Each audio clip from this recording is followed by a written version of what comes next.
Kalau di PLTMH ini kan kita bisa nonton TV, bisa kita bikin ya usaha kecil-kecilan lah, istilahnya bikin es, terus itu sangat membantu kami sekarang. Desa Karangtengah adalah desa mandiri energi di Jawa Tengah. Dulu, warga biasa hidup tanpa listrik dan hanya menggunakan lampu teplok di malam hari. Tapi semuanya berubah ketika pembangkit listrik tenaga mikrohidro atau PLTMH dibangun.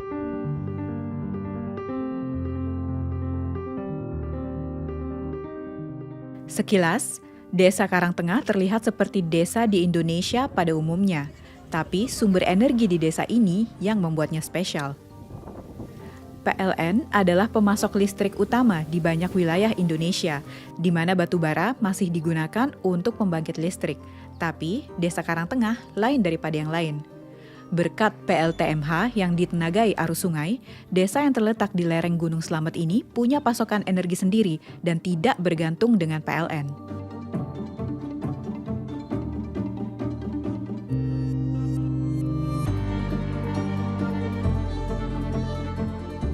Pembangkit listrik dibangun pada tahun 2012 dengan bantuan TNI. Dan pada tahun 2015, pemerintah Provinsi Jawa Tengah serta Dinas Energi dan Sumber Daya Mineral mengambil alih operasional pembangkit listrik. Kini setidaknya 75 keluarga yang tinggal di Desa Karangtengah mendapatkan pasokan listrik merata dan stabil setiap harinya.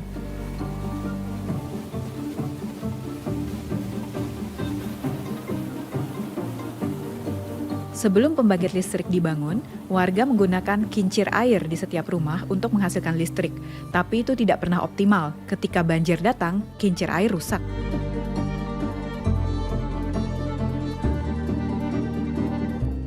Itu sangat membantu kami sekarang. Yang tadinya sekolah kita nggak bisa pakai HP, sekarang udah sangat terbantu sekali pakai HP.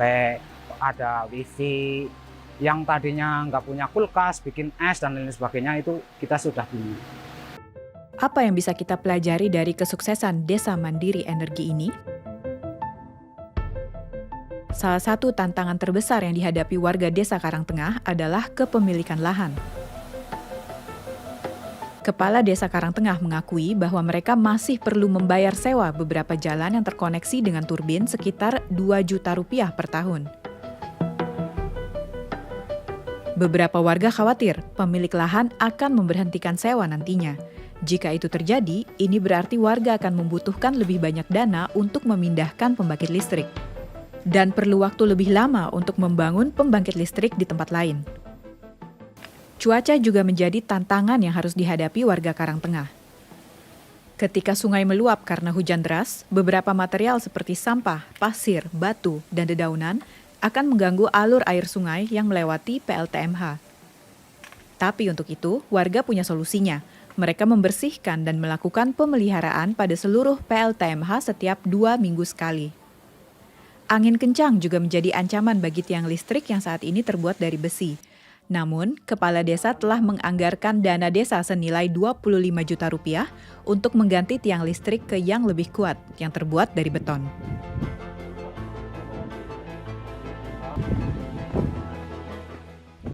Ya otomatis dengan kondisi angin di sana itu kencang sehingga tiangnya kan harus lebih kuat. Kalau kita menggunakan tiang beton kan lebih besar terus tanamannya lebih dalam sehingga itu akan tahan dengan goncangan-goncangan angin. Gitu.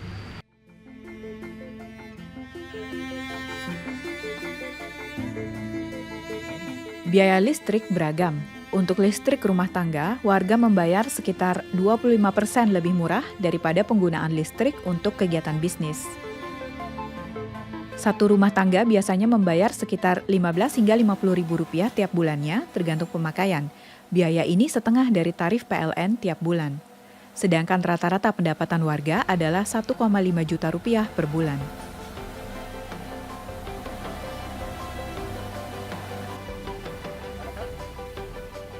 PLTMH tidak hanya menghasilkan listrik, tapi juga membangun ikatan sosial warga. Ketika warga setuju menolak kehadiran PLN di desa mereka, mereka spontan memulai pemeliharaan rutin turbin dan generator. Jika ada satu keluarga yang listriknya padam, warga langsung bergotong royong membantu untuk menyelesaikan masalah.